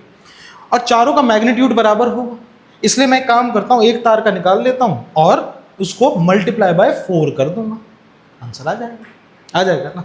तो हम एक तार का निकालते हैं, हम लेते हैं इसको, आप ये वाली तार को देखो ही मत, इनका केस देखो ही मत, हम सिर्फ इसका निकालते हैं, जो आंसर आएगा 4 से गुणा कर देंगे, आ जाएगा। चलो अब इस तार को तो आप ट्रीट करो एक सिंगल वायर की तरह, एक सिंगल वायर की तरह। इस पॉइंट पे पूछा, जैसे यहाँ इस पॉइंट पे पूछा था, ऐसे इस पॉइंट पे पूछा, पहले क्या, पहले मिलाओ, दोनों छोरों को मिलाओ, छोरों मतलब लड़के नहीं, दोनों एंड, इनको ऐसे मिलाओ, एक यहाँ मिला दिया, ठीक है। ऐसे सिमिलरली एक आपने ऐसे मिला दिया, ठीक है, ये मिला दिया। फिर एक परपेंडिकुलर भी हम बनाते हैं, एक परपेंडिकुलर भी बनाते हैं, ये हमारा डिस्टेंस ए होगा, ये देखिए नीला, ये ए हो गया, ठीक है। अब मुझे बताओ ये डिस्टेंस कितना होगा, ये डिस्टेंस कितना होगा सर, ये वाला डिस्टेंस होता है, ये वाला डिस्टेंस ये। अब ये कितना होगा सर, ये साइड कितनी है सर, अगर ये साइड ए है, देखो ये ए तो ये भी है, तो इसका आधा ये साइड a/2 होगी, मतलब ये बीच वाला कितना है, बीच वाला कितना है सर, ये हो जाएगा a/2, बीच वाला a/2, ठीक। अब एक बात बताओ, यहाँ पर ये पूरा चक्कर अगर मैं लगाऊं, पूरा चक्कर, ये पूरा चक्कर यहाँ लगाऊं, ये पूरा चक्कर, तो कितना होगा सर, पूरा चक्कर तो 360 होता है ना। अब देखो 360 कितने पार्ट में कट रहा है, देखो अगर मैं इसको यहाँ मिलाऊं, मैं भी हटा दूंगा ये, लेकिन अगर मैं इसको यहाँ पे मिलाऊं तो देखो ये पूरा होगा 360 डिग्री, 360 डिग्री में कुछ पार्ट देखो ये, कुछ पार्ट ये, कुछ पार्ट ये, और कुछ पार्ट ये नीचे वाला, मतलब 360 डिग्री 4 भाग में डिवाइड हो रहा है, तो 360 डिवाइडेड बाय 4, 4 9 36, मतलब 90 डिग्री। मतलब आप ये कह सकते हो कि इसका एक पार्ट मतलब ये वाला जो पार्ट है सर, ये 90 डिग्री होगा, समझ गए ना, बेसिक मैथ्स। अगर ये 90 है तो 90 का भी आधा करो तो सर ये 45 डिग्री, मगर मैं वो अगर मेरे से कोई बोले तो ट्राइंगल ओ पी बी, ये ए पी बी ये 45 और ये भी 45, ये भी 45 नहीं। क्या आप ये बात समझे? तो आपके पास साइन फाइव वन और फाइव टू भी आ गया, दोनों आ गए भाई। अब दिक्कत क्या है? अब देखो आपको a/2 भी पता है, एंगल भी पता है, अब बनाओ इक्वेशन। देखो मैं बनाता हूँ, b यहाँ पर कितना होगा, ये तो फाइनाइट वायर है, यहाँ पे b होगा mu not by 4 pi I by A. कितना है? a है a/2, ये लेंथ कितनी है a/2, तो a और बटे का 2 बेटा ऊपर, साइन 5 1 यानी sine 45 degree plus sine 45 degree, sine 45 plus sine 45, 45 कितना होता है 1/√2, तो 1/√2 प्लस 1/√2 कितना हो जाएगा, ट्वाइस ऑफ 1/√2 मतलब 2/√2। 2/√2 को भी काटोगे तो सिर्फ √2 बचेगा, तो यहाँ आपको मिलेगा सिंपली √2। तो आप इसको सॉल्व करेंगे, मैं कहाँ लिखूँ, ऊपर लिख देता हूँ। तो फाइनल आंसर जो बी आएगा आपके पास वो आएगा mu not by 4 pi I by a two √2। समझ में आया ना कैसे आया? 1/√2 प्लस 1/√2 इज ट्वाइस ऑफ 1/√2 यानी √2, सिर्फ √2 बचेगा, √2 को ऊपर मल्टीप्लाई कर दो। This is your answer. ठीक है, इजी, समझ आया? ऐसे ही आपके पास ट्राइंगल और एक हेक्सागन दे रखा है, कोई दिक्कत नहीं है, हेक्सागन भी कर सकते हो। ट्राइंगल देखो, ट्राइंगल के लिए क्या पूछा है। अच्छा एक बात और सुनो, अभी भी ये पूरा कंप्लीट नहीं हुआ क्योंकि ये हमने यहाँ तक बनाया, हमको इसको 4 से भी गुणा करना था, तो मेरे को इसे 4 से, अभी तो मैंने इसके लिए निकाला है ना, अब फाइनल आंसर क्या होगा, इसको 4 से गुणा करो। जब 4 से गुणा करोगे तो 4 2 8 हो जाएगा, तो 8√2 आ जाएगा। अब चाहो तो इससे काट सकते हो, मेरी आदत नहीं है काटने की, तो आपका फाइनल आंसर सिंपली इंटू 4 कर दो, तो ये आपका पास फाइनल आंसर आ जाएगा। ठीक है, this is the final answer. अब यहाँ देखो, ये भी सेम केस है, इसमें भी करंट मान लो आई जा रहा है ऐसे, आई डायरेक्शन तो बताना कोई बड़ी बात नहीं, इसमें भी डायरेक्शन हमने बता दी थी अंदर की तरफ, यानी क्रॉस मिलेगा इसमें भी बता देंगे। इसमें भी सेंटर पे मान लो ये सेंटर है, इस पे क्रॉस मिलेगी, इसके लिए भी अंदर, इसके लिए भी अंदर और इसके लिए भी अंदर। आई करंट सेम है, अगर अंदर है तो हम एक इस वायर का निकाल लेते हैं और इस वायर का निकाल के जो नेट होगी उसको सिंपली 3 से गुणा कर देंगे या 3 बार ऐड कर देंगे, जिससे तुम्हें समझ आए। आइए इसको निकालते हैं। सबसे पहले वही काम करो, पहले इसको मिला लो इससे, देखो ये इससे मिला लिया एंड सिमिलरली यहाँ से भी मिला लो, देखो ये मिला लिया, बढ़िया मिल गया। अब बेसिक दिमाग लगाओ, ये एक इक्विलेटरल ट्राइंगल गिवन है, क्वेश्चन में गिवन है, this is an equilateral triangle. अगर इक्विलेटरल ट्राइंगल गिवन है तो सोचो यहाँ का जो एक गोल चक्कर अगर तुम लगाओगे तो कितना होगा, 360 डिग्री हो, अरे पाई और पाई 2 पाई मतलब 360 डिग्री। 360 डिग्री कितने भाग में डिवाइड हो रहा है, एक इस ट्राइंगल में, एक इस ट्राइंगल में, एक इस ट्राइंगल में, मतलब 3 भाग में। तो 360/3 कितना आएगा, 120 डिग्री, 120 डिग्री। अब 120 डिग्री भी कितने पार्ट में डिवाइड होगा, 120 डिग्री भी देखो 2 पार्ट में डिवाइड होगा,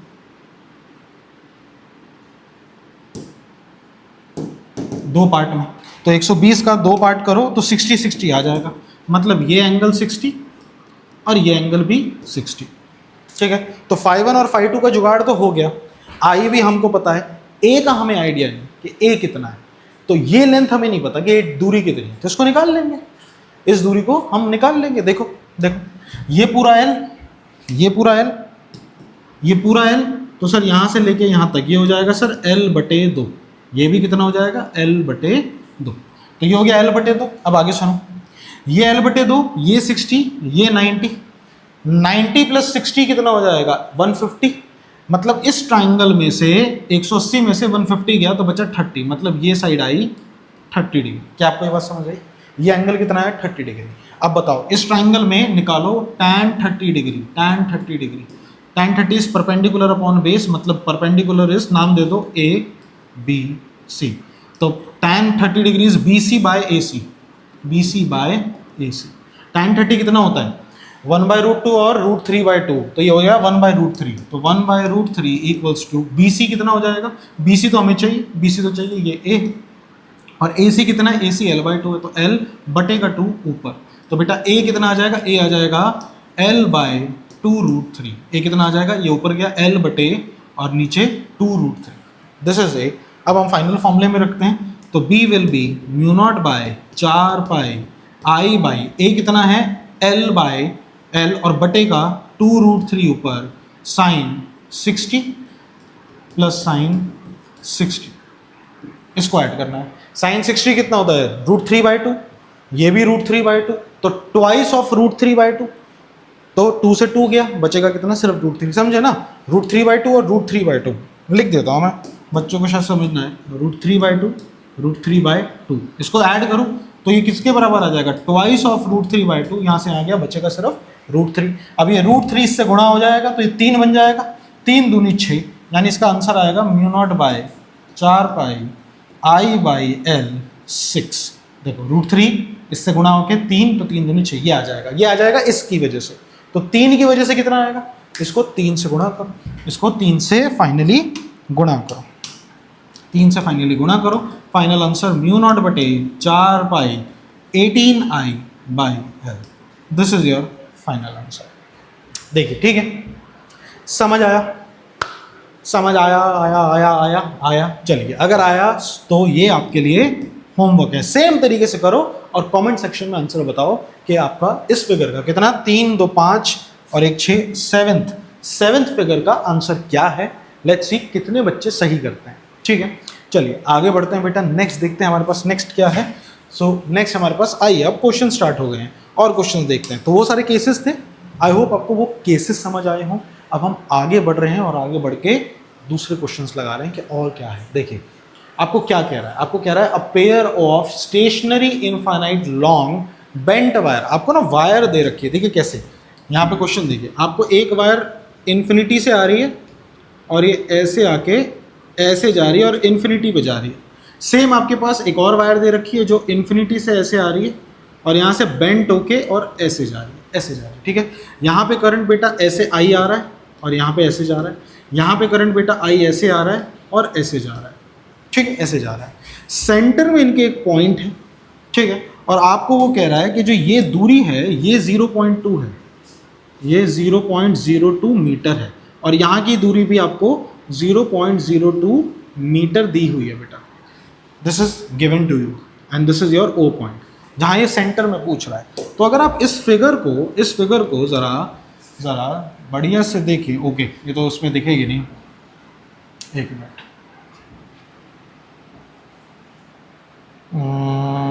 नहीं यार लंबा हो जाएगा मामला। ठीक है, मैं काम करता हूँ, थोड़ा आपको समझाने के लिए इसको तमीज़ से बनाना पड़ेगा, थोड़ा वाइट से बना देते हैं। ठीक है, तो ये कहीं इन्फिनिटी से आ रही है और ये भी इन्फिनिटी से आ रही है, ये ऐसे आ रहा है आई करंट और ये ऐसे आ रहा है आई करंट। ठीक है, अब सही, अब अगर अपन इसको यहाँ रखें और इसको ज़रा बड़ा करके आपको बनाए तो ये ऐसा सिनारियो है। ठीक है ना, अब सही। अब आपसे पूछा सेंटर में बताओ। अब देखो इसको कैसे कर सकते हैं, देखो कॉम्बिनेशन देखो कितना बढ़िया कॉम्बिनेशन बना, ध्यान से आप देखो। तो ये वाली जो साइड है, कितनी साइड है इसमें, एक ये साइड, एक ये साइड, एक ये साइड और एक ये साइड, 4 साइड है भाई। इस साइड के लिए ये वाला पॉइंट बिल्कुल सामने है और इस साइड के लिए ये वाला पॉइंट बिल्कुल इसके सामने है, तो कोई इफेक्ट मतलब कोई इलेक्ट्रिकल फील्ड नहीं होगी। तो इन दोनों की वजह से तो 0 होगी, मतलब B1 B2 B3 B4, जो B नेट होगा वो आपका इन चारों का सम होगा। और ध्यान से देखो B1 इक्वल्स टू B3 है जो कि 0 है, 0 है, तो मतलब ये तो 0 ही हो गया। मतलब अब मेरे को सिर्फ 2 और 4 के लिए निकालनी है। देखो 2 के लिए देखो नीचे तो बाहर, यहाँ देखो ये ऊपर तो बाहर, मतलब दोनों के लिए बाहर आ रही है, मतलब बाहर कमिंग फ्रॉम द प्लेन बाहर, तो हम सिंपली ऐड कर देंगे। अब देखो करंट भी दोनों में सेम है, डिस्टेंस भी दोनों में सेम है, तो एक का निकाल लो और उसको इंटू 2 कर लो। अब बताओ ये कैसी वायर है, ये तो सेमी इनफाइनाइट वायर है। सर सेमी कैसे, देखो यहाँ से देखो, यहाँ से सीधा पॉइंट और ये इन्फिनिटी तक जा रही है। तो सेमी इनफाइनाइट के लिए आंसर क्या आता था, आंसर आता था बी सेमी के लिए μ0/4πi/a। सिंपली ये आंसर आता था, क्योंकि एक एंगल 0 है, एक 90 है, तो साइन 90 इज 1 प्लस 0 इज 1 को मल्टीप्लाई करो, यही आता है।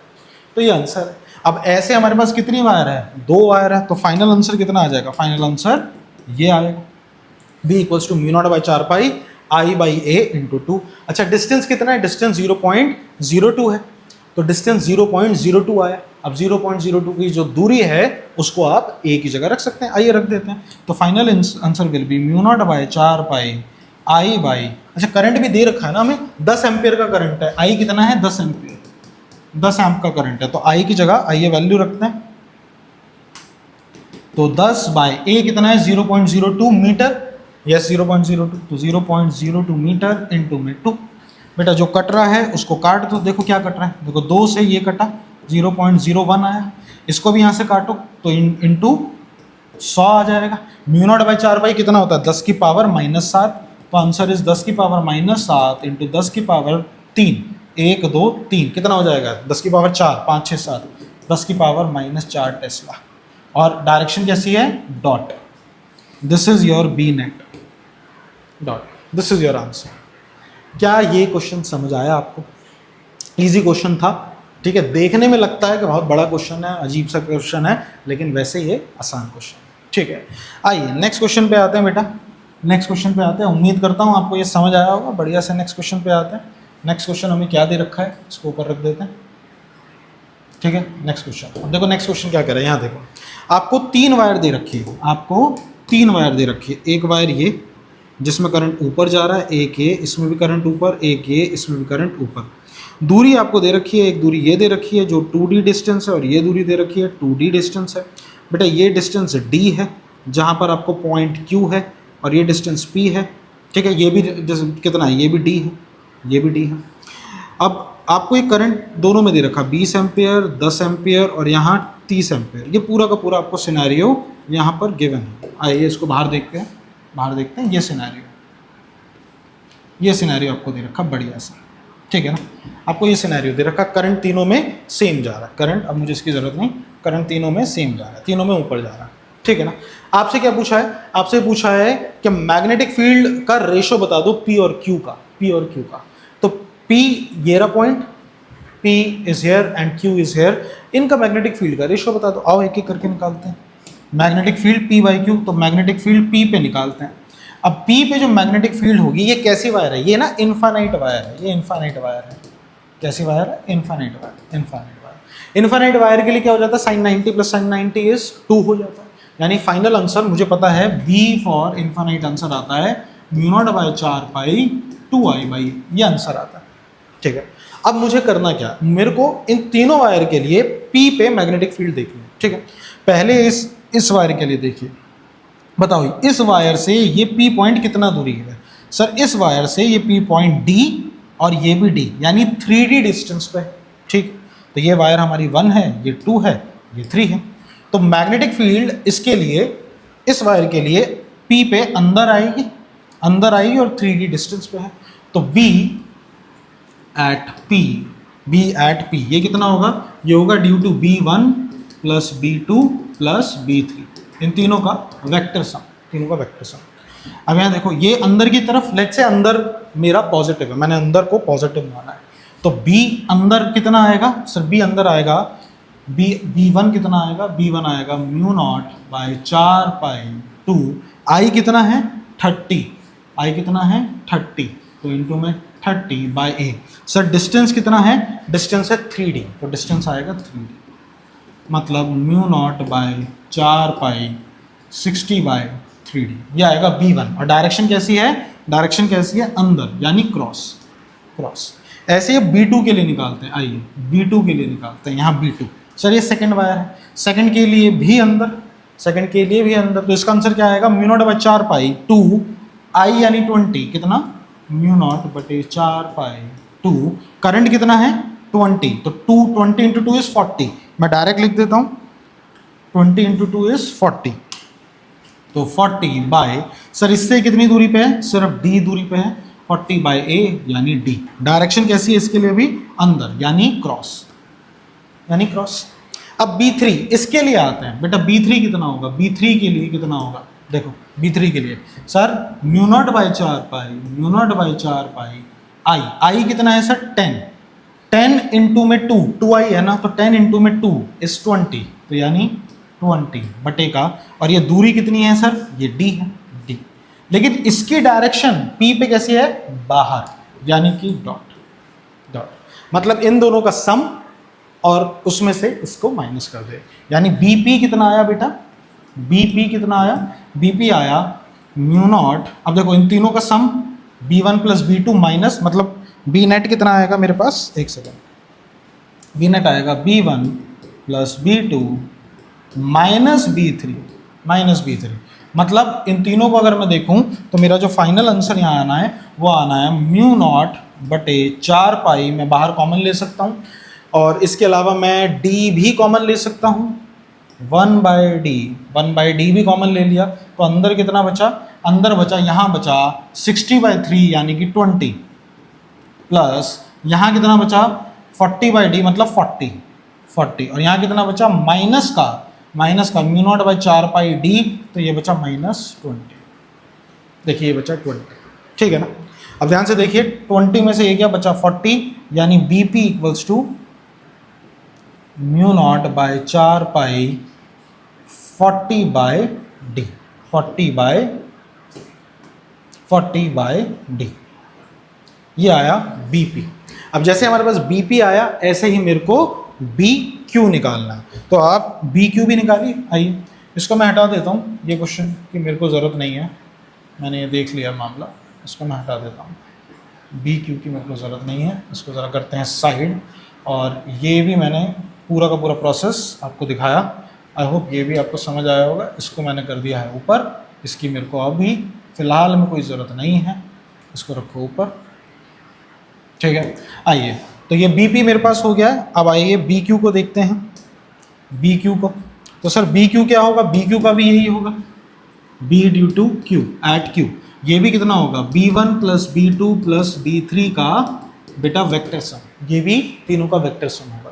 अब वेक्टर सम इसका भी निकालते हैं, 1 की वजह से अब मैं डायरेक्ट लिख रहा हूँ, ठीक है ना। अब देखो, अब मेरे को क्यू पॉइंट पे 1 की वजह से, यहाँ 1 की वजह से अंदर की तरफ, तो आंसर आएगा mu not by 4 pi 2i यानी 60 देखो 2 इंटू आई 30 यानी 60, 2i बटे ए कितना है यहाँ से, ए डी डिस्टेंस पे, तो बटा डी, डायरेक्शन क्रॉस अंदर, इन दोनों की वजह से बाहर, मतलब इसमें से मुझे माइनस करना पड़ेगा, माइनस, ठीक है, तो मेरे को माइनस करना पड़ेगा, तो मैं डायरेक्ट एक इक्वेशन बना रहा हूँ, उसमें लिख रहा हूँ, एक इक्वेशन बना रहा हूँ, माइनस में इन दोनों का जो भी सम होने वाला है, तो ये इसकी वजह से कितना आएगा, देखो इसकी वजह से mu naught by 4 pi 2i कितना है, 2 दूनी 4, 40, ए कितना है, ए सर डी है, तो ये डी, प्लस में म्यू नॉट बटे 4 पाई बटे 4 पाई, इसकी वजह से 2 है यानी 20 बाई ए कितना है 2d और d यानी 3d, तो ये आ जाएगा 3d, ठीक है।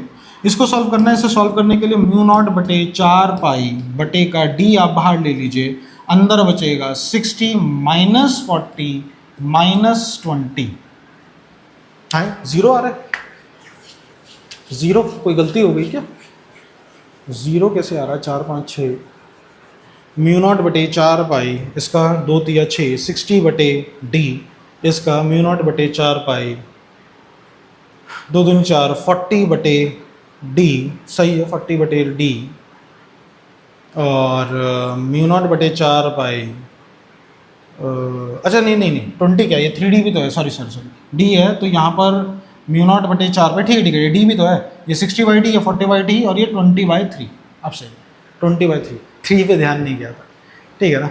तो इसको सॉल्व करो, 3 एलसीएम ले लो इसका, तो क्या आंसर आएगा, म्यू नॉट बटे 4 पाई बटे का डी, यह आया 60, देखो डायरेक्ट लिख रहा हूँ, 3 6 18, 3 चौक 12 माइनस 20 बटे का 3, इसको सॉल्व करेंगे तो 120 140 में से 80, 180 में से 140 गया तो बचेगा 40, यानी कि 40/3 म्यू नॉट बटे 4 पाई बटे का डी, ये आया बी क्यू।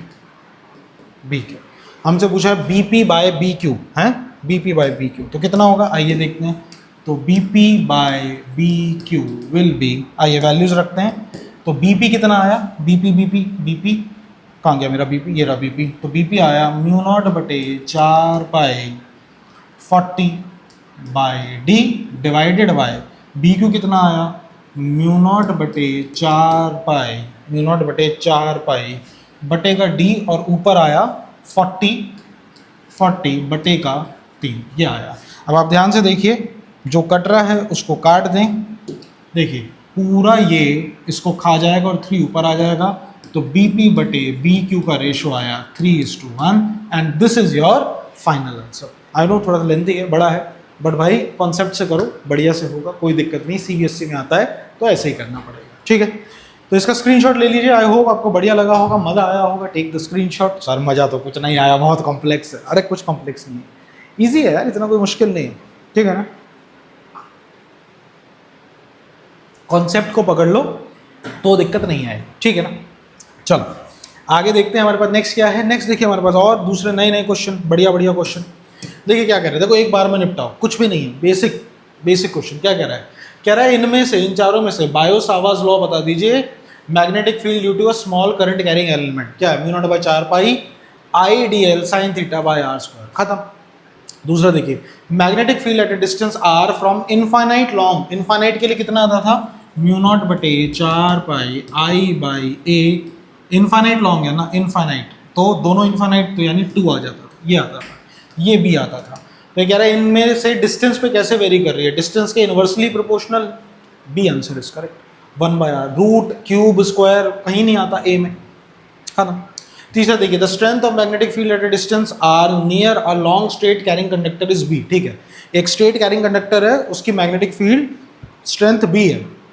कह रहा था magnetic field at distance r/2, मतलब अगर इसको आधा कर दोगे, बेटा सोचो, दिमाग लगाओ, अगर इसको तुमने आधा कर दिया तो ये दुगना हो जाएगा, दुगना हो जाएगा, तो दुगना कहाँ दिख रहा है, खत्म।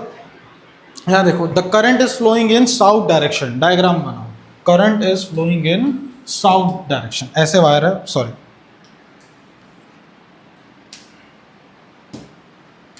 ये वायर है, ठीक है, ये वायर है और इस पर करंट जो है वो ऐसे ही जा रहा है, साउथ, ये साउथ, ये north, this is east, this is west, इस पे करंट ऐसे जा रहा है, ठीक है, दिस इज करंट आई। आपसे क्या पूछ रहा है, the direction of magnetic field above the power line, इस वायर के अबव, ऊपर, तो करंट ऐसे, तो यहाँ किधर, इस तरफ, तो west answer, west, D answer is correct. बताओ क्या दिक्कत है, कहने को देखा जाए तो सर इतने 4 क्वेश्चन कैसे होंगे, क्या है, कुछ नहीं, ठीक है ना। तो इसी के साथ बेटा हमारा पहला वीडियो होता है ख़त्म। उम्मीद है आपको मज़ा आया होगा हमारे पहले लेक्चर में, जिसमें हमने पूरा का पूरा बायो-सावर्ट्स लॉ समझा, स्क्रैच से समझा। और इस वीडियो में मैंने फिर बोल रहा हूँ, जिसने कुछ भी नहीं पढ़ा, हम याद करो स्क्रैच से, बिल्कुल 10वीं के टॉपिक को उठाते हुए लेते चलते हम ऐसे एडवांस क्वेश्चन बायो-सावर्ट्स लॉ तक पहुँचे, और मैंने आपको क्वेश्चन भी दिखाए। इन क्वेश्चंस की प्रैक्टिस जितनी हो उतनी करो, अच्छे से करो, बहुत इंपॉर्टेंट लॉ है, सोल ऑफ दिस चैप्टर है। नेक्स्ट वीडियो जल्दी आएगी। अगर ये वीडियो अच्छी लगी है तो भैया चैनल को लाइक, शेयर और सब्सक्राइब जरूर करो यार, तुम्हारा सब्सक्राइब करने से मुझे बहुत मोटिवेशन मिलता है, ठीक है। और अपनी दिक्कतें और जो क्वेश्चन मैंने पूछे हैं उसके आंसर भी देखते हैं किन किन बच्चों के आंसर बिल्कुल सही है। बढ़िया से पढ़ाई करो और अब मिलेंगे नेक्स्ट वीडियो में, तब तक चिल करो और पढ़ाई करो। Bye bye.